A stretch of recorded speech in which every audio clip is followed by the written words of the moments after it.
Now I'll explain it so even you can understand it. Now follow me.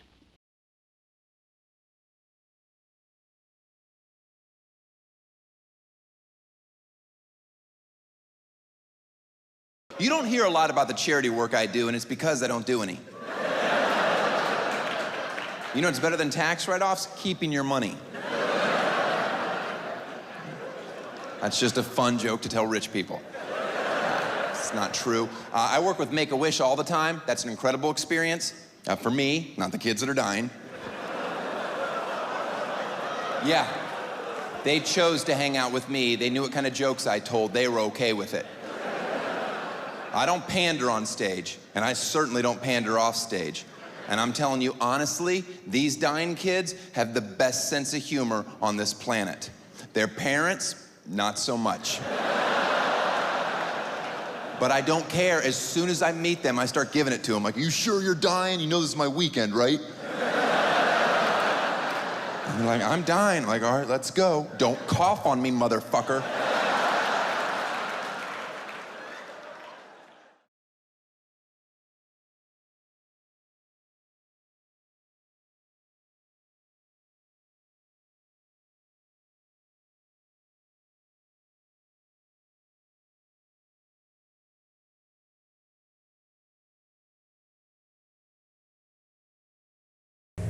Rather than mold everyone the same way, Del prefers it when the improvisers grow as individuals, however unusual they may be.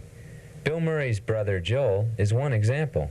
I mean, we got some real oddballs in this work. And I think that we should all develop our own, rather than to become the ideal Harold performer, develop our own peculiarities.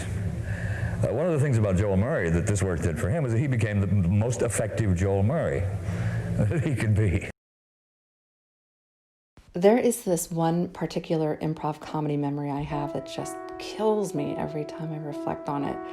I remember taking the stage, standing under the lights across from my scene partner, waiting for instructions from our teacher, who just sat out of view with the rest of the class in the theater's darkened periphery.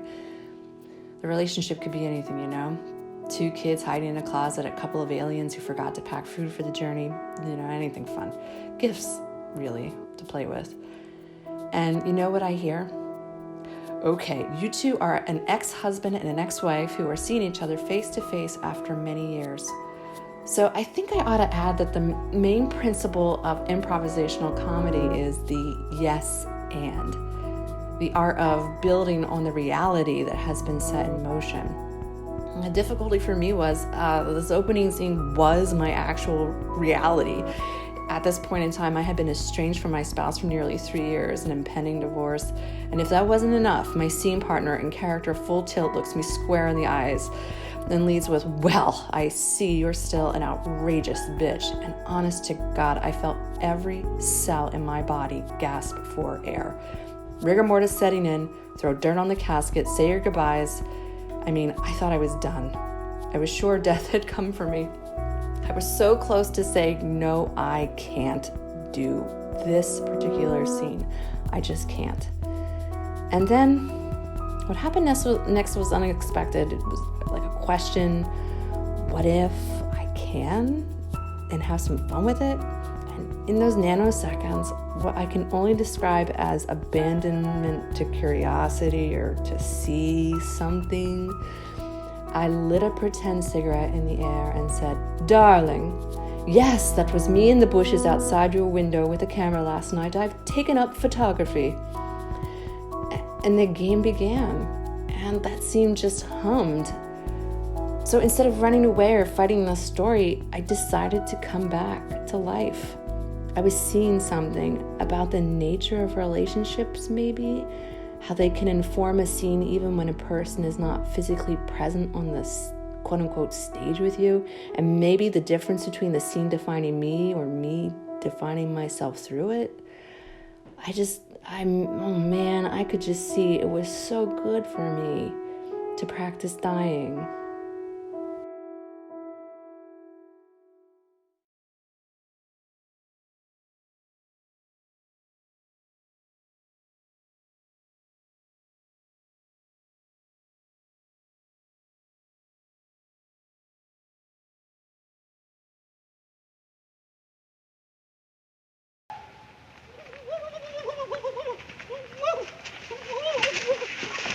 What's the matter? What happened? I was lost, all by myself. Let me see your hand.